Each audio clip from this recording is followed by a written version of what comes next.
ጤና ይስጥልን የከበረ ሰላምታችን በመላው ዓለም ሆናችሁ ቃል ስፖርት ዩቲዩብ ቻናላችንን ለምትከታተሉ አድማጮቻችሁ ሁሉ ይድረስ ብለናል። ከሀገር ቤት እስከ ባህር ማዶ ለዚህም ሰዓት መርጠን ያሰናዳንላችሁን አጫጭር ስፖርታዊ መረጃዎች በቅደም ተከተል እናደርሳችኋለን። እናንተ ደግሞ እንደ ሁልጊዜው ላይክ፣ ሰብስክራይብ፣ ሼር እያደረጋችሁን ቆዩን። የምሽት ጨዋታን የተከታተላችሁ ባርሴሎና ከቦሩሲያ ዶርትመንድ፣ ፓሪስ ሰን ዠርሜን ከአስቶን ቪላ የነበረ ጨዋታ እንዴት አገኛችሁት? ዛሬስ ምን እንጠብቅ? 3 የፕሪሚየር ሊግ ክለቦች ቶትናም፣ ማንቸስተር ዩናይትድ እና ቼልሲ በአውሮፓ መድረክ የዩሮፓ ሊግ እና ኮንፈረንስ ሊግ ጨዋታቸውን ያደርጋሉ። በሐሳብ መስጫ ሳጥናችን ላይ መልከታችሁን አጋሩን። እኛ በዚህኛው ጥንቅራችን የተወሰኑ የሀገር ቤት መረጃዎችን እናደርሳችኋለን። ከባህር ማዶ በምሽቱ ለየት ያሉ ክስተቶችን ከፓርክ ደ ፕሪንስ እና ከሊዩስ ካምፓና ስቴዲየም እናደርሳችኋለን። የአውሮፓ ሻምፒዮንስ ሊግ ብዙ ትዕይንቶች፣ ብዙ ድራማዎች የሚታዩበት ነው። ትላንትና ብቻ ከ8 በላይ ግብ የተመለከትንበትን የአውሮፓ ሻምፒዮንስ ሊግ አነጋጋሪ መረጃዎች መርጠን ለይተን ይዘናል። በቡድን ዜናችን በማንቸስተር ዩናይትድ ቤት እጅግ በጣም አስደሳች የሚባል ዜና አለ። በጣም ወሳኙ ተጫዋቻቸው ከጉዳት ተመልሶላቸዋል። መጫወት ያደርጋል በሚለው ነገር ነው ቀጣይ የሚጠበቀው። የሩበን አሞሪም ሙሉ ጋዜጣዊ መግለጫ ተይዟል። ከዛሬ ጨዋታ በፊት ያሉ ውዝግቦችን እናጠራለን። በአርሰናል በኩል ከዝውውር ጋር በተያያዘ በርካታ መረጃዎችን አግኝተናል። የቡድን ዜናዎች በአርሰናል ቤት ኮንትራታቸውን ስለፈረሙ በርከት ያሉ ሰዎችን እንነግራችኋለን። በቡድን ዜናም አርሰናል ቤት የያዝናቸው መረጃዎች አሉ። ያው የሊቨርፑል አስደሳቹ ዜና ቢያንስ ቨርጅል ቫን ዳይክ እና ሳላ በሊቨርፑል እንደሚቆዩ መረጋገጣቸው ነው። ከቼልሲም ጋር የዝውውር መረጃ ይዘናል። በቼልሲ በኩል ዛሬ የሚደረገው ነው ወሳኝ ጨዋታ ተንተርሰን የቡድን ዜና እናነሳለን። የማንቸስተር ሲቲ ወሳኝ ተጫዋቾች በበርካታ የአውሮፓ ክለቦች እየተፈለጉ ነው። ነኝና ሌሎች የተመራረጡ ስፖርታዊ ጥንቅሮችን እያደረስናችሁ ቆይታ ስናደርግ እናንተ ደግሞ ላይክ እያረጋችሁ አበረታቱን። በሐሳብ መስጫ ሳጥናችን ላይም ዛሬ ከጨዋታዎቹ ምን እንጠብቅ፣ ክለቦቻችሁ ጨዋታ የሚያደርጉ ከሆነ አጋሩን። ላይክ፣ ሰብስክራይብ፣ ሼር ስለምታረጉን ግን ከልብ እያመሰገን ሀገራዊ ጉዳዮችን እንደ ሁልጊዜው ዛሬ የምናስቀድም የኢትዮጵያ ፕሪሚየር ሊግ የአራተኛ ሳምንት በርከት ያሉ ጨዋታዎችን በዚህም ሳምንት እየተመለከተን እንገኛለን። ትላንት የነበሩ 2 መርሃ ግብሮችን ተመለከትን። ሲዳማ ቡና ድል ያደረገበት አንደኛው ጨዋታ ነበረ። በኢትዮጵያ ፕሪሚየር ሊግ 24ኛ ሳምንት መርሃ ግብር ሲዳማ ቡና ከስሁል ሽረ ጋር ያደረጉትን ጨዋታ 1-0 በሆነ ውጤት ማሸነፍ ችለዋል። የሲዳማ ቡናን የማሸነፊያ ግብ ፍቅረ ኢየሱስ ተክለ ብርሃን ከመረብ ማሳረፍ ችሏል። ሲዳማ ቡና ከ5 ጨዋታ በኋላ 3 ድፍን ነጥቦችን ማሳካት የቻለበትም ነበረ። ስሁል ሽረ በውድድር ዘመኑ 12ኛ ሽንፈቱን ማስተናገድ ችሏል። ሌላ ከወልዋሎ ዓዲግራት ዩኒቨርሲቲ ቀጥሎ በጣም አስከፊ ውድድር ዓመትን እያሳለፈ ይገኛል። በሊጉ ደረጃ ሰንጠረዥ ሲዳማ ቡናም 3 ነጥቦችን ካሳካ በኋላ ነጥቡን 29 በማድረስ 12ኛ፣ ስሁል ሽረ በ16 ነጥብ 17ኛ ተቀምጧል። ቀጣይ በ25ኛ ሳምንት የኢትዮጵያ ፕሪሚየር ሊግ ሲዳማ ቡናም ከባህር ዳር ከተማ ሰኞ፣ ወልዋሎ ዓዲግራት ዩኒቨርሲቲ ከስሁል ሽረ እሁድ የሚያደርጉ ይሆናል። ሌላኛው በኢትዮጵያ ፕሪሚየር ሊግ ከዚህ ጨዋታ ቀደም ብሎ የነበረው የኢትዮ ኤሌክትሪክና የሐዋሳ ከተማ ጨዋታ ነበረ። አንዳቻ ተጠናቋል። ለሐዋሳ ከተማ አሊ ሱሌማን እንደዚሁም ለኢትዮ ኤሌክትሪክ አቤል ሀብታሙ ግቦቹን ማስቆጠር የቻሉበት ነበረ። በውጤቱም አንዳንድ ነጥብ መጋራታቸውን ተከትለው ኢትዮ ኤሌክትሪክ ነጥቡን 29 በማድረስ 11ኛ፣ እንደዚሁም ደግሞ ሐዋሳ ከተማ በ21 ነጥብ 15ኛ ደረጃ ላይ እንደዚሁ መቀመጥ ችሏል። ኢትዮጵያ ፕሪሚየር ሊግ መርሃ ግብሮች በ24ኛ ሳምንት ዛሬ የመጨረሻ 2 ጨዋታዎችን እንመለከታለን። አርባ ምንጭ ከተማ ከኢትዮጵያ ንግድ ባንክ፣ ባህር ዳር ከተማ ከኢትዮጵያ ቡና በዛሬው ዕለት ጨዋታቸውን ካደረጉ በኋላ የ4ኛ ሳምንት መርሃ ግብሮች የሚጠናቀቁ ይሆናል። በኮንካካፍ የኳርተር ፋይናል ጨዋታ በኢትዮጵያን አቆጣጠር ሊነጋጋ ሲል በኢንተር ሚያሚ እና ሎስ አንጀለስ መካከል ተካሂዶ ነበረ። ካስታወሳችሁ የዛሬ ሳምንት የመጀመሪያ ዙር ጨዋታ በሎስ አንጀለስ 1-0 አሸናፊነት ተጠናቆ ነበረ። በወቅቱ እንደውም ሊዮኔል አንድሬስ ሜሲ እጅግ በጣም ተበሳጭቶ ከስቴዲየም ጥሎ የወጣበት ጨዋታ ነበረ። የመልሱን ጨዋታ ያደርገው ነበረ። ኢንተር ማያሚ 3-1 በሆነ ውጤት ቀልብሶታል። ውጤቱን ግን 9ኛው ደቂቃ ላይ አሮን ሎንግ ባስቆጠረው ግብ ይመሩ ነበረ ኢንተር ሚያሚዎች በሎስ አንጀለስ። በኋላም ላይ 35ኛው ደቂቃ ላይ ሊዮኔል አንድሬስ ሜሲ ግብ አስቆጠረ። ከረፍት በኋላ አለን 61ኛው ደቂቃ ላይ ከሊዮኔል አንድሬስ ሜሲ ያገኛትን ኳስ አስቆጠረ። 84ኛው ደቂቃ ላይ ራሱ ሊዮኔል አንድሬስ ሜሲ በፍጹም ቅጣት ምት ግብ አስቆጠረ። እጅግ በጣም አስደናቂ ምሽት ነበረ ለሊዮኔል አንድሬስ ሜሲና ሶስቱም ግቦች ላይ ተሳትፏል። ሜሲ ሁለቱን አስቆጠረ፣ አንድ አሲስት አደረገ። የጨዋታው ድንቁም ተጫዋች ሊዮኔል አንድሬስ ሜሲ ነበረ። በኳስ ቁጥጥሩም የኢንተር ማያሚ ፍጹም የበላይነት የተሞላበት ነበረ። 61% ኳስ ተቆጣጥረው ነበረ። ሎስ አንጀለስ 39% ነበር የተቆጣጠሩት። የመጀመሪያውን ጨዋታ ምንም እንኳን ሎስ አንጀለስ 1-0 ቢያሸንፍም በድምር ውጤት ኢንተር ማያሚ 3-2 በማሸነፍ እንግዲህ ወደ ቀጣዩ ዙር ማለፉን አረጋግጧል። ልዩ ምሽት ነበረ ለሊዮኔል አንድሬስ ሜሲና ለኢንተር ማያሚ። በአውሮፓ የአውሮፓ ሻምፒዮንስ ሊግ ጨዋታዎች ሲጠበቁ ነበር። አንደኛው ጨዋታ በፓርክ ደ ፕሪንስ በፓሪስ ሰን ዠርሜን እና በአስቶን ቪላ መካከል የነበረ ጨዋታ ነው። ጨዋታው የፈረንሳዩ ቱጃር ክለብ የፍራንስ ሊጋ ዋንጫን አረጋግጦ አስቶን ቪላ ደግሞ ዘንድሮ በአውሮፓ ሻምፒዮንስ ሊግ መሳተፍ የሚያስችለውን ትኬት ለማግኘት በእንደዚህ አይነት ጥረት ውስጥ ሆነው የተገናኙ ሁለት የተለያዩ ክለቦች ናቸው። በሀብትም በልምድም ብዙ አይመጣጠኑም።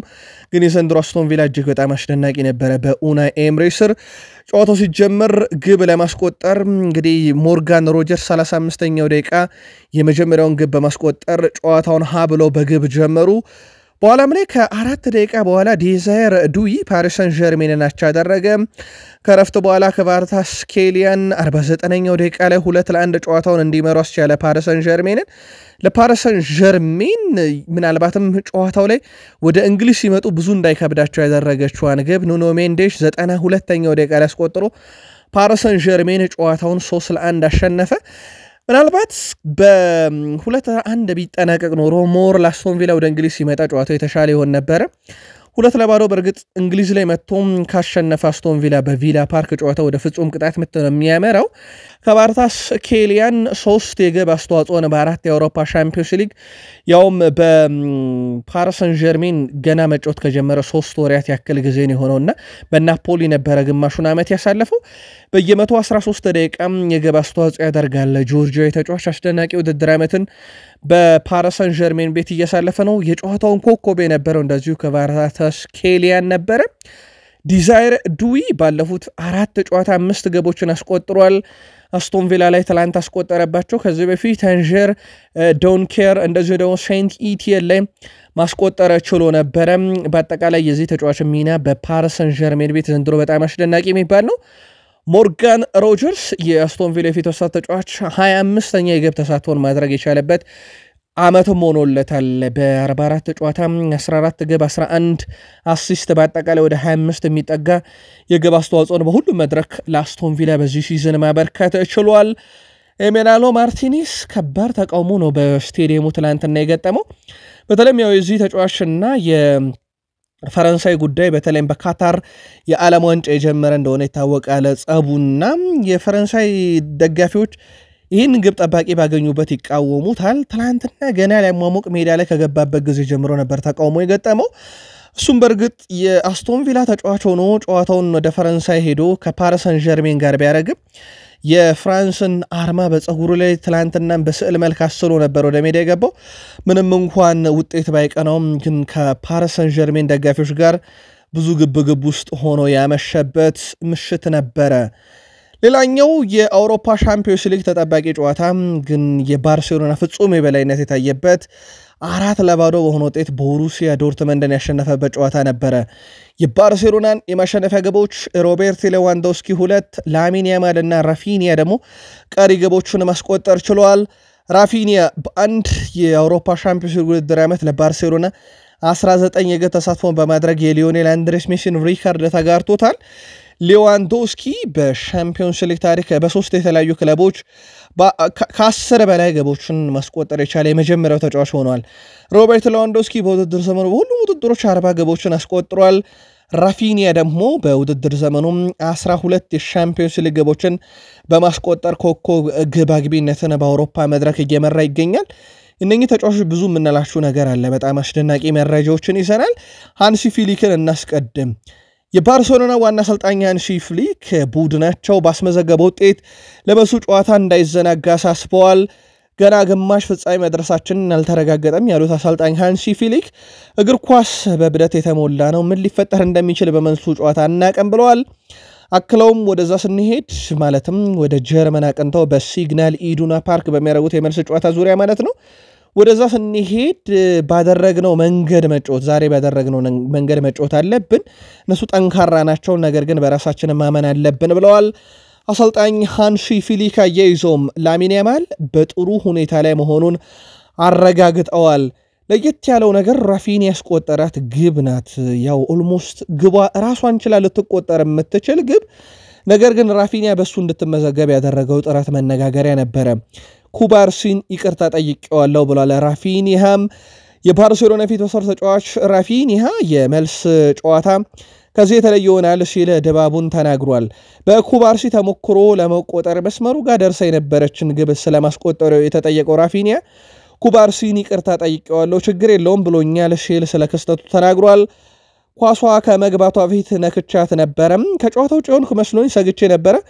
ሁሉ ጊዜም ጎል ማስቆጠር ፈልጋለሁ ኃላፊነቴም እሱ ነው ብሏል ራፊኒያ ክሎም እንግዲህ ቺን ኳስ ባይነካትም ልትቆጠር እንደምትችል በማወቄ ምክንያት ለኩባርሲ ይቅርታ የጠየቁበትም ዋና ምክንያት እሱ ነው ብሏል የመልሱ ጨዋታ ከዚህ የተለየ ይሆናል በደጋፊዎች ፊት ነው የሚጫወቱት ጥራት ያለ ቡድን ነው ቦሩሲያ ዶርትመንድ ለዛ በደንብ ጥንቃቄ ማድረግ ይጠበቅብናል ብለዋል በጨዋታው ላይ ፔድሪ ተቀይሮ ሲወጣ ደጋፊዎች ቆሞ ሙሉ ስቴዲየሙ ደጋፊ ማለት በሚቻል ሁኔታ ቆሞ ሲያስወጡት ነበርና ጨዋታውን በቀጥታ ስርጭት ሲያስተላልፉ የነበሩ ሚዲያዎችም በርካቶች ተደንቀው ነበር በዚህ የባርሴሎና ደጋፊዎች ድርጊት ለፔድሪ ያላቸው ነገር ይታወቃል ፔድሪ የማያሳፍራቸውን በየጨዋታው በጣም አስደናቂ ብቃቱን ያሳያል ትላንትም ቆሞ አጨብጭበው ነው ከሜዳ ያስወጡት ባርሴሎና በአውሮፓ ሻምፒዮንስ ሊግ በዚህ ውድድር ዓመት አጠቃላይ ያስቆጠራቸው ግብ ብዛት እንደ ቡድንም 36 ደርሰዋል ሮበርት ሌዋንዶስኪ በምሽቱ ጨዋታ 2 ግቦችን አስመለከተን የጨዋታውም ኮከብ የነበረው እንደዚሁ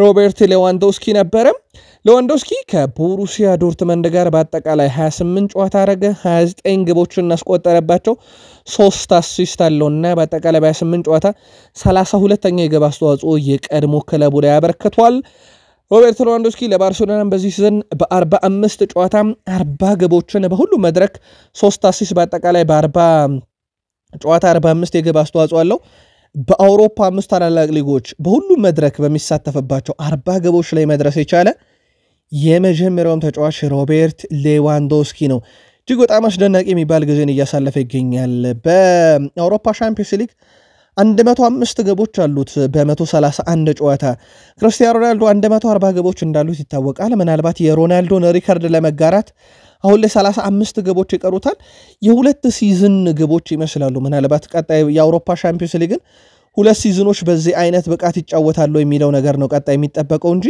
የሮናልዶን ሪከርድ ለመድረስ 35 የአውሮፓ ሻምፒዮንስ ሊግ ግቦች ቀርተውታል ሮበርት ሌዋንዶስኪ እጅግ በጣም አስደናቂ የሚባል ጊዜን በ36 ዓመቱ ያውም በባርሴሎና ቤት እያሳለፈ ይገኛል ራፊኒያ ብራዚል ሆኖ በሻምፒዮንስ ሊግ ታሪክ በአንድ ሲዝን በርካታ የግብ ተሳትፎን ያደረገ ተጫዋች ሆኗል ከዚህ በፊት በፌርሚኒዮ ነበረ በሊቨርፑሉ ተጫዋች የተያዘው 2017-18 ላይ አሁን ራፊኒያ 19 የግብ አስተዋጽኦ በአንድ ሲዝን በመድረስ የመጀመሪያው ብራዚላዊ ተጫዋች ሆኗል ፈርሚኒዮ በ17 ሁለተኛ ካካ 267 ኤሲ ሚላን ሳለ 13 የግብ አስተዋጽኦ በአንድ ሲዝን በማድረግ ሶስተኛው ብራዚላዊ ተጫዋች መሆን ችሏል ራፊኒያ በሻምፒዮንስ ሊግ በዚህ ሲዝን 11 ጨዋታ አድርጎ 12 ግብና 7ቱ በአሲስት የተመዘገቡለት ናቸው በሻምፒዮንስ ሊጉ በአጠቃላይ በ23 ጨዋታ 15 ግብ 11 አሲስት 26 የግብ አስተዋጽኦም ያለው ተጫዋች ነው ይህ አስደናቂ ተጫዋች ሊዮኔል አንድሬስ ሜሲ 14 2011-12 ላይ ብዙ ጎሎችን ያስቆጠረ ተጫዋች ነው በአንድ የውድድር ዓመት ለባርሴሎና ራፊኒያ 12 ደርሷል ሁለት ግቦችን የሚያስቆጥር ከሆነ በግብ ራሱ ሊዮኔል አንድሬስ ሜሲን ሪካርድ ይወስዳል ከዚህ በፊት ሊዮኔል አንድሬስ ሜሲ 12 ግቦችን በ2018-19 በ2010-11 የውድድር ዓመት እንደዚሁ ማስቆጠር ችሎ ነበረ አሁን ራፊኒያ 12 ደርሷል ዋናውን ሪካርድ ለመስበር ግን ሁለት ግቦች ብቻ ያስፈልጉታል በግብ ደረጃ ሜሲ በወቅቱ በ11 ጨዋታ 14 ግብና 5 አሲስት ኖሮት ነው 19 የግብ አስተዋጽኦ የኖረው ራፊኒያ ግን 12ቱ ግብ ናቸው 7 አሲስቶች አሉት ገና 11 ጨዋታ ነው ምናልባት ቀሪ ጨዋታዎች ስላሉት ቢያንስ አንድ የግብ አስተዋጽኦ ካረገም በግብ አስተዋጽኦ ከመንግስም የባርሴሎና ምርጡ ተጫዋች ሊዮኔል አንድሬስ ሜሲም የተሻለ ሪካርድ ይኖረዋል በአውሮፓ ሻምፒዮንስ ሊግ ታሪክ 19 የግብ አስተዋጽኦ በላይ መድረስ የቻሉት ይኸውም ክርስቲያኖ ሮናልዶ በ2013-14 የውድድር ዓመት 21 የግብ አስተዋጽኦ በአንድ ሲዝን በማበርከት በአውሮፓ ሻምፒዮንስ ሊግ ታሪክ ትልቁ ቁጥር ነው። ሁለተኛው በሮናልዶ ነው የተያዘው 20 የግብ አስተዋጽኦ አለው በ2015-16 ማለት ነው። ከዛ በኋላ ሮቤርት ሌዋንዶስኪ በተመሳይ 20 አለው። ያው የሮቤርት ሌዋንዶስኪ ከክርስቲያኖ ሮናልዶ ጋር ተመሳሳይ ነው ከአንደኛው ሪካርድ ጋር። አሁን ላሚን ያማልና ራፊኒያና ሊዮኔል አንድሬስ ሜሲ ጋር የተጋራው ማለት ነው 19 የግብ አስተዋጽኦ በዚህ ይጠቀሳልና በቀጣይነት እንግዲህ አውሮፓ ውስጥ እየተጫወቱ የሚገኙት ሁለቱ ናቸው ሮቤርት ሌዋንዶስኪና ራፊኒያ። ሮቤርት ሌዋንዶስኪ ግን ለዚህ ሪካርድ ዘንድሮ ቅርብ አይደለም። ራፊኒያ ግን ቀጣይ አንድ የግብ አስተዋጽኦ ካረገ ከሮናልዶና ከሮቤርት ሌዋንዶስኪ 20 የግብ አስተዋጽኦ በአንድ ዓመት ጋር ይስተካከላል። ቀጣይ 2 የግብ አስተዋጽኦ ካለው የምንጊዜም የሮናልዶን ሪካርድ ይጋራል። 3 ካለው ደግሞ ብቸኛው ተጫዋች መሆን ይችላል። እንደዚህ አይነትም ሪካርድ ማስመዝገብ ይችላል። ይህ አስደናቂ ብራዚላዊ ተጫዋች በምሽቱ ጨዋታ ለየት ያለው ክስተት ላሚን ያማል አንሶ ፋቲ ወደ ጨዋታ እንዲገባ ያደረገበት መንገድ መነጋገሪያ ነበረ። የባርሴሎና ጨዋታ እንግዲህ 4-0 መሆኑን ተከትሎ ላሚን ያማል አሰልጣኙ እንዲቀይሩ ጥያቄ አቅርቧል። ምክንያቱ ደግሞ አንሶ ፋቲ ከረጅም ጊዜ በኋላ እድል ተሰጥቶት ወደ ሜዳ ተቀይሮ እንዲገባ ነበረ። ላሚን ያማልም እንግዲህ ምንም ሳይጎዳ እድል እንዲሰጠው እንዳደረገ ነው መረጃዎች እየወጡ የሚገኙት። በአንሶ ፋቲ ጉዳይ ሃንሲ ፊሊክም ከጨዋታው በኋላ መደሰታቸውን ገልጿል። እሱ ተቀይሮ ገብቶም ቢሆን ደቂቃ በማግኘቱ እጅግ በጣም ደስተኛ ነኝ ብለዋል። እሱም ከጨዋታው በኋላ መደሰቱን በማህበራዊ ትስስር ገጹ ላይ አጋርቶት ነበረ። ይህ ለላሚን ያማልም ብዙም እንዲወደስ ያደረገው ድርጊት ነበረ ትላንትና ተቀይሮ እንዲገባ ተጫዋቹ ማድረጉ። በአጠቃላይ ባርሴሎና 2025 ከገባ በኋላ 23ኛ ጨዋታቸው ነው። በሁሉም መድረክ 4 ጨዋታ ላይ አቻ ወጥተዋል ወይም ነጥብ ተጋርተው ወጥተዋል። የተቀሩትን ጨዋታዎች ግን በሙሉ 19ኙንም በድል ነው መወጣት የቻሉት። 19ኙን ጨዋታ በድል ሲወጡ ለየት የሚያደርገው ነገር ከ3 በላይ ግቦችን 27 ጨዋታዎች ላይ ያስቆጥረዋል። ከ4 በላይ ግቦችን 21 ጨዋታ ላይ ያስቆጥረዋል። ከ5 በላይ ግቦችን 11 ጨዋታ ላይ ያስቆጥረዋል። በአጠቃላይ በውድድር ዓመቱ ባርሴሎና ማሸነፉ ብቻ አይደለም ዘንድሮ ለየት የሚያደርገው የሚያስቆጥራቸው የግብ ብዛቶች በራሳቸው እጅግ በጣም በርከት ያሉ ናቸው። ሃንሲ ፊሊክ ቦሩሲያ ዶርትመንድን በባየር ሙኒክ አሰልጣኝነታቸውና በባርሴሎና አሰልጣኝነታቸው በአጠቃላይ 7 ጊዜ ገጥመው 7 ጊዜ ቦሩሲያ ዶርትመንድን አሸንፈዋል። አንድም ጊዜ በቦሩሲያ ዶርትመንድ ያልተሸነፈ ቡድን የገነቡት። አሁንም የሼዝኒ ቁጥር አነጋጋሪነቱ እንደቀጠለ ነው። አንድም ጨዋታ እሱ ለባርሴሎና ግብ ጠባቂ መሆን ከጀመረበት ጊዜ ጀምሮ ባርሴሎና አልተሸነፈም። ለየት የሚያደርገው ነገር ደግሞ ውድ ቤተሰቦቻችን ይህ ግብ ጠባቂ በሃንሲ ፊሊክ እንደ ምርጥ ግብ ጠባቂ ብቻ ሳይሆን እንደ እድልም እየተቆጠረ ይገኛልና እሱን የምንጠቀመው ለእድላችንም ስንል ነው ማለት ጀምረዋል። የምሽት ጨዋታዎች በእንደዚህ አይነት መልኩ ከተጠናቀቁ በኋላ በሳምንቱ አጋማሽ የተካሄዱ የአውሮፓ ሻምፒዮንስ ሊግ ሩብ ፍጻሜ የመጀመሪያ ዙር ጨዋታዎችን ተከትሎ የሳምንቱ ምርጥ እጩዎች ይፋ ተደርገዋል። ዴክላን ራይስ 2 አስደናቂ ቅጣት ምቶችን ያስመለከተን ተጫዋች በአርሰናል በኩል ተመርጧል። ባስቶኒ ከኢንተር ሚላን፣ ክቫራትስኬሊያ ከፒኤስጂ፣ ሮቤርት ሌዋንዶስኪ ከባርሴሎና ቀርበዋል። በርካቶች ካሁኑ ከዚህ ልጥፍ ሐሳብ መስጫ ስር ዴክላን ራይስን እየመረጡ ይገኛሉ። የእናንተ የሳምንቱ የአውሮፓ ሻምፒዮንስ ሊግ ምርጡ ተጫዋቻችሁ ግን ማን ነበር? በሐሳብ መስጫ ሳጥናችን ላይ ያጋሩን። ምናልባት በዚሁ የባርሴሎናን መረጃ ለመጠቅለል ያክል ባርሴሎና ጆናታን ታን ከባየር ሌቨርኩሰን በአመቱ መጨረሻ በነፃ የማምጣት እቅድ እንዳላቸው ይታወቃል። በዚህ ጉዳይ ላይ በርከት ያለ ጊዜ ድርድር ማድረጋቸው ይታወቃል። ይህንንም ተከትሎ በጆናታን ታ ላይ ማረጋገጫ ሰጥቷል። ለወኪሉም ማረጋገጫ ሰጥቶታል። አሁንም ተጫዋቹን በቀጣይ ክረምት በነፃ የማስፈረም እቅዳቸው በባርሴሎና በኩል አልተሰረዘምና ይህም ተጫዋች በቀጣይ ክረምት የባርሴሎናን የመከላከል ክፍል ያጠነክራል ተብሎ ይጠበቃል።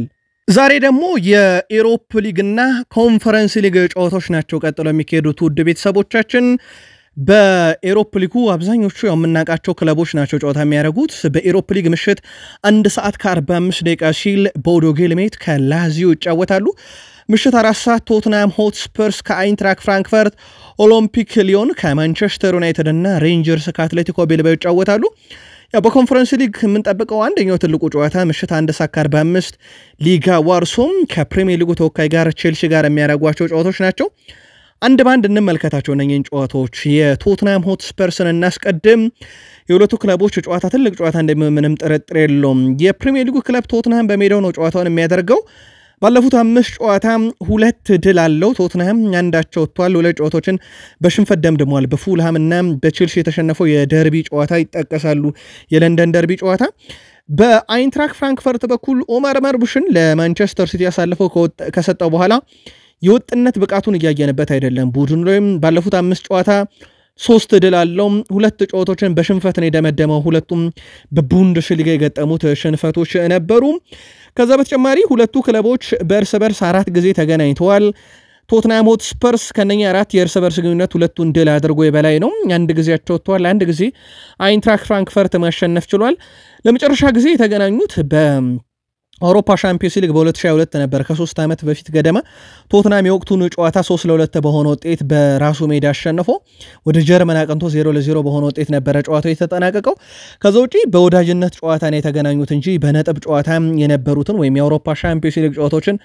በቶትናም ሆትስፐርስ የበላይነት ነበር የተጠናቀቁት ዛሬ ምሽት 14 ሰዓት ሲል ከምሽቱ 4 ሰዓት ሲል በአንጌል ፖስቴኮግሉ የሚሰለጥነው ቶትናም ሆትስፐርስ በዲዮን ቶፓ ሞለር የሚሰለጥነው አይንትራክ ፍራንክፈርትን ምሽት 4 ሰዓት ቶትናም ሆትስፐር ስቴዲየም 62850 ደጋፊት የሚያስተናግድ ይሆናል እኛን ጨዋታ ደግሞ ሳይመን ማርቺናክ በመሃል ሜዳ ዳኝነት የሚመሩት ይሆናል ሌላኛው የፕሪሚየር ሊጉ ክለብ ቼልሲም ከሊጋ ዋርሶ ጋር በኮንፈረንስ ሊግ ወሳኝ ጨዋታውን ያደርጋል ባለሜዳው ዛሬ ሊጋ ዋርሶ ነው ከሜዳ ውጭ ወጥቶ ነው ስታዲዮ ዋይሳክ ፖሊስኪዮንግ ስቴዲየም ላይ ጨዋታቸውን የሚያደርጉት ባለሜዳውን ሊጋ ዋርሶን እናስቀድም ባለፉት 5 ጨዋታ 3 ድል አላቸው 2 ጨዋታ ላይ ነጥብ ጥለዋል በአንዱ ተሸንፈው በአንዱ አቻ ወጥተዋል በቼልሲ በኩል ባለፉት 5 ጨዋታ በአርሰናል የደረሰበት የፕሪሚየር ሊግ ሽንፈት ብቻ ተጠቃሽ ነው ከዛ ውጪ ከብሬንትፎርድ ጋር አቻ ወጥተዋል ሁለቱም የለንደን ደርቢ ጨዋታ ላይ ነጥብ ጥለዋል ቶትንሃምን 1-2 ያሸነፈበት ጨዋታ ሌስተር ሲቲን 1-2 ያሸነፈበት ጨዋታ ይጠቀሳል ቼልሲ ባለፉት 5 ጨዋታ እነኚህ ሁለት ክለቦች በነጥብ ጨዋታ ለመጀመሪያ ጊዜ ነው የሚገናኙት ጎንካሎ ፋዮ የሊጋ ዋርሶ አሰልጣኝ ናቸው በኤንዞ ማሬስካ የሚመራውን ቼልሲን ምሽት 1:45 በኤሮፓ ሊግ 31800 ደጋፊት የሚፋለሙ ይሆናል ስታራድ ጉዝባያክ የዛሬውን ጨዋታ ደግሞ በመሃል ሜዳ ዳኝነት ይመሩታል የቼልሲ ደጋፊዎች እንግዲህ ለቡድናችሁም ዘንድሮ ለዋንጫ 2 አማራጮች አሉት አንደኛው ኮንፈረንስ ሊግ ሁለተኛው የዓለም ክለቦች ዋንጫ ነው ለዚህኛው ዋንጫስ ክለባችሁ እስከ ምን ያህል መጓዝ ይችላል የዛሬው ጨዋታ ግምታችሁን ልታሰፍሩልን ትችላላችሁ የምሽቱ ሌላኛው ትልቁ ጨዋታ በኦሎምፒክ ሊዮን እና በማንቸስተር ዩናይትድ መካከል የሚደረገው ሌላኛው በፕሪሚየር ሊጉ ተወካይ ማንቸስተር ዩናይትድ በኩል የኤሮፓ ሊግ ተሳትፎ ነው ባለሜዳው ኦሎምፒክ ሊዮን ነው ኦሎምፒክ ሊዮን ባለፉት 5 ጨዋታ 4 ድል አለው እንደዚሁ አንድ ጨዋታን ተሸንፏል በማንቸስተር ዩናይትድ በኩል 2 ድል ብቻ ነው ያላቸው 2 ጨዋታዎችን አቻውተዋል አንድ ጨዋታ ተሸንፏል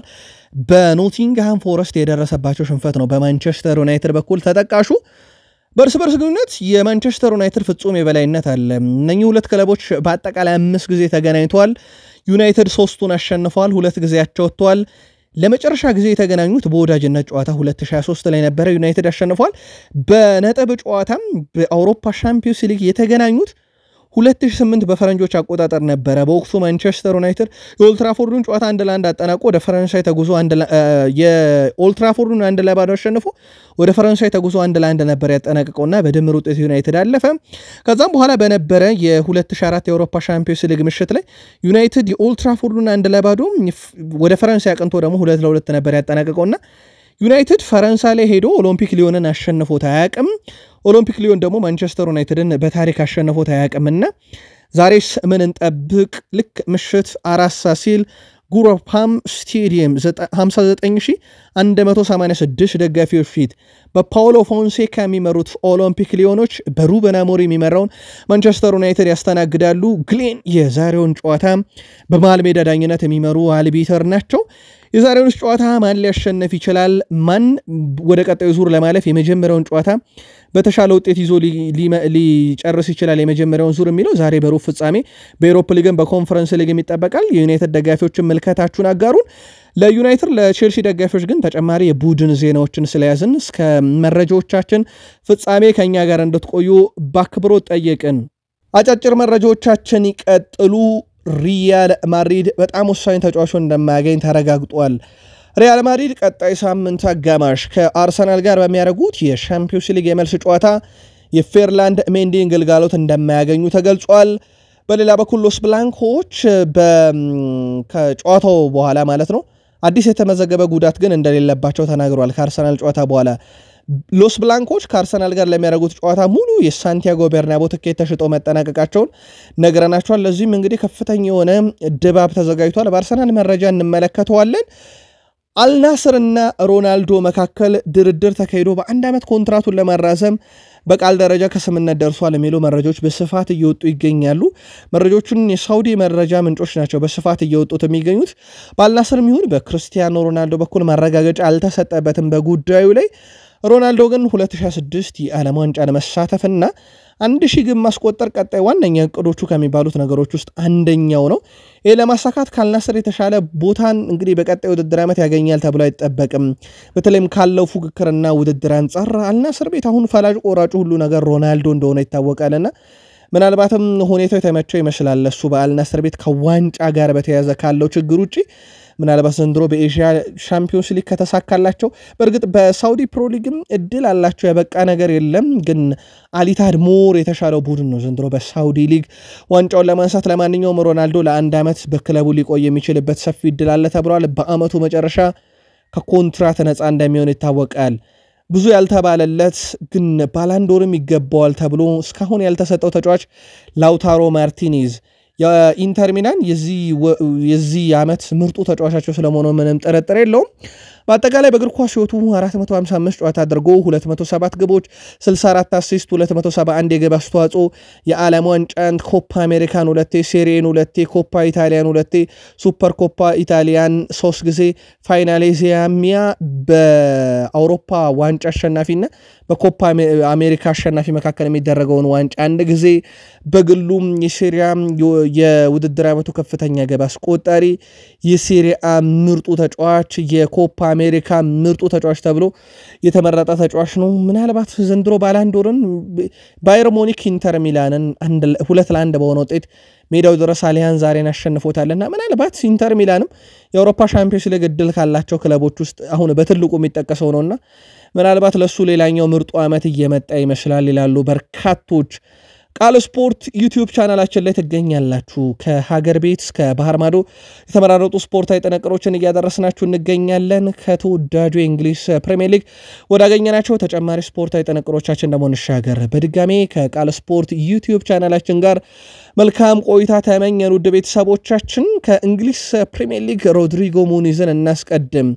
ሮድሪጎ ሙኒዝ አስደናቂ ውድድር ዓመትን በፉልሃም ቤት እያሳለፈ ይገኛል።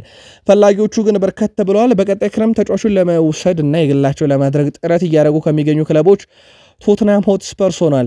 ቲሞ ወርነርን ወደ እናት ክለቡ አረቤ ላይፕዚግ ይመልሳሉ። ሪቻርድሰን ላይ እርግጠኛ አይደሉም። ተጫዋቹን መልቀቅ ይፈልጋሉና በቀጣይ አጥቂ ስፍራ ተጫዋቻቸው እንግዲህ ለማጠናከር ሮድሪጎ ሙኒዝን በእጩነት መያዛቸው እየተዘገበ ይገኛል። ሌላኛው ቶትናሞች 26 ሚሊዮን ዩሮ በክለቡ ኤስ ሚላን የተለጠፈበትን ፊካዮ ቶሞሪንም ጉዳይ በቅርብ ርቀት እየተከታተሉት ነው። በጥር ጀምሮ ይህን ተጫዋች ለማምጣት ጥረት ሲያደርጉ እንደነበረ ይታወቃል። ቶትናሞች በእርግጥ ኢንተር ሚላን ለመሸጥ ፈቃደኛ አልነበረም በወቅቱ። ያንንም ተከትሎ ተጫዋቹን በቀጣይ ክረምት ለማምጣት ዳግም ጥረት ያደርጋሉ ተብሏል። በክሪስታል ፓላስ በኩል እንዲሁም ኒውካስል ዩናይትድ በኩል በጥቁ እየተፈለገ የሚገኘው ደግሞ የፍራይቡርጉ የአማካይ ስፍራ ተጫዋች ሜርሊን ሮሂ ነው። ይህን ተጫዋች ለማምጣት የእንግሊዝ ፕሪሚየር ሊግ ታላላቅ ክለቦችን ፍላጎት እንዳላቸው የጀርመኑ ተነባቢ ጋዜጣ ቢልድ ነው በፌት ገጹ ላይ ይዞት የወጣው። በፍራይቡርግ በኩል ግን እስካሁን በዚህ ተጫዋች ላይ ክለቦች ባላቸው ፍላጎት ዙሪያ ምላሽ አልተሰጠበትም። በአመቱ መጨረሻ ከማንቸስተር ሲቲ በርካታ ስንብቶች ይጠበቃሉ። ከኤካይ ጉንዶጋን ጋር በተያያዘ ያው ወደ ባርሴሎና ካመራ በኋላ ዳግም ወደ ሲቲ ሲመለስ እንግዲህ ፔፕ ጋርዲዮላ አቅፈው ከተቀበሉት ተጫዋች አንደኛው ነበረ። አሁን ግን ለአንዴና ለመጨረሻ ጊዜ ሲቲን በአመቱ መጨረሻ ይለቃል። ኤካይ ጉንዶዋንን የግላቸው ለማድረግ ደግሞ ጥረት ከሚያደርጉት የዘር ሐረጉ ናት ከምትባለው ተርኪ ጋላታሳራይ አንደኛው ሆኗል። ይህ ጀርመናዊ ተጫዋች በአመቱ መጨረሻ ኮንትራቱ ሲጠናቀቅ መዳረሻውን በተመለከተ እስካሁን ከውሳኔ አልደረሰም። በርከት ያሉ ክለቦች በአውሮፓ እየፈለጉት ነው። የሳውዲ ክለቦች፣ የአሜሪካ ሜጀር ሊግ ሶከር ክለቦች፣ በተጨማሪ ግን የቱርክ ክለብ በተለይም ጋላታሳራይ ትልቁን ስራ እየሰራ ነው ተብሏል። ቼልሲዎች በርካታ ዝውውሮችን ቀጣይ ክረምትም ያደርጋሉ። ትላንትና ውይይት ያደረጉት ከዴቪድ ሃኖክ ወኪሎች ጋር ነው። የፌኖርዱን ተጫዋች የግላቸው ለማድረግ ፍላጎት አላቸው። በእርግጥ ከባለፈው ክረምት ጀምሮ ይህን ተከላካይ ሲፈልጉት ነበረ። በትላንትናው ዕለት ደግሞ ከዴቪድ ሃኖክ ወኪሎች ጋር መነጋገራቸው ተረጋግጧል። በፋይኖርድ በኩል 50 ሚሊዮን ዩሮ ለዚህ ተከላካይ የውል ማፍረሻ የተቀመጠ እንደሆነ ይታወቃል። ኤንዞ ማሬስካ ስለ ማርክ ጉሄ ሐሳባቸውን አጋርተዋል። ጥሩ ዜናዎች አሉን ብለዋል። ከሱ ጋር በተያያዘም አሁን ራሱን በደንብ እያሻሻለ ይገኛል። በእርግጠኝነት ከፊትነስ ጋር በተያያዘም ከዓመቱ መጨረሻ በፊት ጥሩ ፊትነስ ኖሮት ለዋናው ቡድን በደንብ ግልጋሎት እንደሚሰጥ እርግጠኛ ነኝ ብለዋል ሃንሲ ፊሊክ። ተጫዋቹ እያሳየ በሚገኘው እድገት እጅግ በጣም ደስተኛ ነኝ ብለዋል። ተጫዋቹ ግን ከባርሴሎና ከመጣ በኋላ ምናልባትም እሱ ራሱ በሚፈልገው ያከለ ደቂቃ እያገኘ አይመስልም በቡድን ውስጥ። እሳቸው ግን በእርግጠኝነት በጥሩ ሁኔታ ራሱን እያገኘ ይገኛልና በቅርቡ ጠብቁት ብለዋል። ዛሬ እንግዲህ ከሊጋ ዋርሶ ጋር በጣም ወሳኝ ጨዋታቸውን ያደርጋሉ። ምናልባት እድል ይሰጡት የሆነው የምንመለከተው ይሆናል። ባለሜዳው ሊጋ ዋርሶ ነው። ሊጋ ዋርሶ ባለፉት 5 ጨዋታ 3 ድል 1 ሽንፈት 1 አቻ፣ በቼልሲ በኩል 3 ድል 1 ሽንፈት 1 አቻ ለመጀመሪያ ጊዜ በነጥብ ጨዋታ ይገናኛሉ። ስታር ጉዛባክ በሚመሩት ጨዋታ ዛሬ ምሽት 1 ሰዓት ከ45 ደቂቃ በሚል ሰዓት ላይ በኢትዮጵያ አቆጣጠር ማለት ነው ሁለቱ ክለቦች ጨዋታቸውን የሚያደርጉ ይሆናል። የመርሳይዱ ክለብ ሊቨርፑል ቢያንስ ፎይታ ያገኘበት ጊዜ ሆኗል። በቀጣይ ስለሚያመጣቸው ተጫዋቾች ብቻ እንዲያስብ ሆኗል። በቨርጅል ቫን ዳይክና በሳላህ ጉዳይ ላይም ከስምነት መድረሱን ተከትሎ ሁለቱም ተጫዋቾች በሊቨርፑል እንደሚቀጥሉ ተረጋግጧል። የቀረው ነገር የፊርማ ጉዳይ ብቻ ሆኗል። ሁለቱም በቃል ደረጃ ከስምነት ደርሷል። ቨርጅል ቫን ዳይክም ሳላህም በሊቨርፑል 2 ዓመት ለመቆየት ነው ከስምነት የደረሱት። ግብፃዊ ተጫዋች ሳላም ይሁን ሆላንዳዊ ተጫዋች ወይም ኔዘርላንዳዊ ተጫዋች ቨርጅል ቫን ዳይክ በክለቡ እንደሚቆዩ አስቀድሞም የተተነበየ ጉዳይ ነበር። አሳሳቢው ጉዳይ በሁለቱ አካላት መካከል ሲደረግ የነበረው ድርድር በምን አይነት መንገድ ይቋጫል የሚለው በተለይም የአጭር ጊዜ ኮንትራት፣ የረጅም ጊዜ ኮንትራት፣ በደሞዝ ጉዳይ የሚሉ ጉዳዮች ነበሩ ነገሩን አወሳስበው ያቆዩት እንጂ ኮንትራቱን እንደሚፈርሙና እንደሚቆዩ ፍንጭ የነበረው ነው። በስተመጨረሻም ለመፈረም ከስምነት ደርሰዋል። ሳላህ በሊቨርፑል ቤት 395 ጨዋታ 242 ጎል 108 አሲስት አለው። እጅግ በጣም ትልቅ የሚባል ቁጥር ነው። የዚህ ተጫዋች በሊቨርፑልን መቆየት አስመልክቶ በሰበር ፋብሪዚዮ ሮማኖ መረጃውን ይዞት ከወጣ በኋላ እጅግ በጣም አነጋጋሪው ጉዳይ የሜሎስ ኬርኪዝ የሳላህ በሊቨርፑል መቆየት እንዳስደነቀው መናገሩ ነው በማህበራዊ ትስስር ገጹ ላይና የተጫዋች የሊቨርፑል ንብረት አይደለም። ሜሎስ ኬርኪዝ የበርንማውዝ ተጫዋች ነው፣ ግን ሊቨርፑል ሊያስፈርመው ከሚፈልገው ዝርዝር ውስጥ እንዳለና ጥረት እያደረገ እንደሆነ ይታወቃል። ሰሞኑን እንግዲህ ከሊቨርፑልና ሜሎስ ኬርኪዝ ጋር ያሉ ነገሮች እንግዲህ መቀራረባ እንዳለ በመካከላቸው የሚያሳይ ነው። የሳላህን መቆየት ካደነቁ ሰዎች ውስጥ አንደኛው ሜሎስ ኬርኪዝ መሆኑ ግን አነጋጋሪ ነበረ። ሳውዲዎች ቨርጅል ቫን ዳይክ ላይ ፍላጎት ነበራቸው። ሌሎችም በርከት ያሉ የአውሮፓ ክለቦች ባርሴሎናን ጨምሮ ፍላጎት ነበራቸው፣ ግን በሊቨርፑል መቆየት ወሰነ። ሳላህም ከሳውዲ ክለቦች ዝም ብሎ ተራ ዝውውር አይደለም፣ ረብጣ ብሮች ነበር የቀረቡለት። ይህም ተጫዋች ወደ ሳውዲ አረቢያ ከመሄድ ይልቅ በሊቨርፑል መቆየትና በቀጣይ ሀገሩን በዓለም ዋንጫ መወከልና በአውሮፓ መቆየትን መርጧል። በሊቨርፑል ግን ክለቡን ይለቃሉ ተብለው ከሚጠበቁ ተጫዋቾች ውስጥ ለአብነት ያክል ዲያጎ ጆታ ተጠቃሹ ነው። እርግጥ አይደለም፣ በእርግጥ ግን በሩመር ደረጃ ይለቃሉ ከተባሉት ውስጥ ነው። ይህ ተጫዋችን ለማስፈረም ኒውካስል ዩናይትድና ወልቭስ በቀጣይ መጠባበቅ ላይ ይገኛሉ ተብሏል። የሊቨርፑል ቆይታው ለውሳኔ የሚሰጥ ከሆነ ኒውካስል በቀጣይ ውድድር ዓመት በብዙ መንገድ ራሱን ማጠናከር እንደሚፈልግ ይታወቃል። የአርሰናል አሰልጣኝ ስታፍ አባላት ካርሎስ ኩስታ፣ ሚጌል ሞሊና፣ አልበርት ስቲቨንበርግ፣ ኒኮላስ ጆቬር እና አናኪ ካና በአርሰናል አዲስ ኮንትራት ፈርመዋል። እነኚህ የአሰልጣኝ ስታፍ አባላት ከማይክል አርቴታ ጋር ያላቸው ግንኙነት እጅግ በጣም ጥብቅ የሚባል ነው። በአርሰናል ውጤትም ጀርባ ያሉ ናቸው። በተለይም የኒኮላ ጆቬር ጉዳይ መነጋገሪያ ነበር። ከቆሙ ኳሶች ጋር በተያያዘ ዴክላን ራይስ እንኳን በዚህ ሳምንት 2 አስደናቂ ቅጣት ምቶች እንዳስመለከተን ይታወቃል። እነኚህ ወደ 6 የሚጠጉ የአሰልጣኝ ስታፍ አባላት ፊርማቸውን አኑረዋል። በቀጣይ አርሰናል ይፋ ያደርገዋል ተብሎ ይጠበቃል። ኒኮ ዊሊያምስ አሁን ላይ ሙሉ ትኩረቱ ከአትሌቲኮ ቢልባኦ ጋር እንደሆነና የውድድር ዓመቱ ሲጠናቀቅ ግን የወደፊት ህይወቱ ላይ ውሳኔ እንደሚወሰን ተናግሯል። ወኪሎቹ ከአርሰናል ጋር ግንኙነት አድርገዋል። በተለይም ከአንድሪያ ቤርታ መምጣት በኋላ አርሰናል አጥቂ ማስፈረሙ የማይቀር ነው። የክንፍ ተጫዋችም ያስፈርማል ተብሎ ሲጠበቅ ያው ኒኮ ዊሊያምስ በቅዱስ የተያዘ የማይክል አርቴታም የአንድሪያ ቤርታ አድናቆት ያለው ተጫዋች ነው። ምናልባት ለአርሰናል ስጋት ይሆናል የተባለው የስፔኑ ኃያል ክለብ ባርሴሎና እንደሆነ ይታወቃል። ግን ደግሞ ባርሴሎና አሁን ካለበት የፋይናንስ ችግር አንጻር ይህን ተጫዋች የግላቸው ለማድረግ በብዙ ሊቸገሩ ይችላሉ ተብሎ ይጠበቃልና ለአርሰናል ምናልባትም ባርሴሎና አሁን ያለበት የፋይናንስ ችግር ለአርሰናል እንደ ጥሩ አጋጣሚ ሊሆን ይችላል። የሪያል ማድሪድ ደጋፊዎች ለአርሰናሎች መልእክት አስተላልፈዋል።